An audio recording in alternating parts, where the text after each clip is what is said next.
Voilà le nous spécialement sur quoi?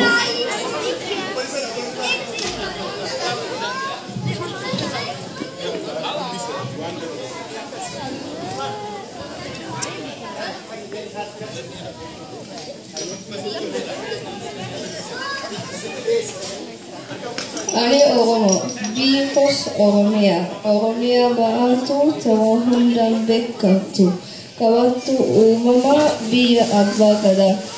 Tunde Demokrasi, Hangga Fasarunagada, Lalistu Mesoma, Oromia Tena, Malif Sidagana, Oromia Tena, Malif Sidagana,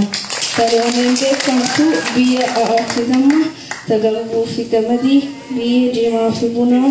Oromia Bontu, Bia Aba Fiaya, Yom Siddagan, Harme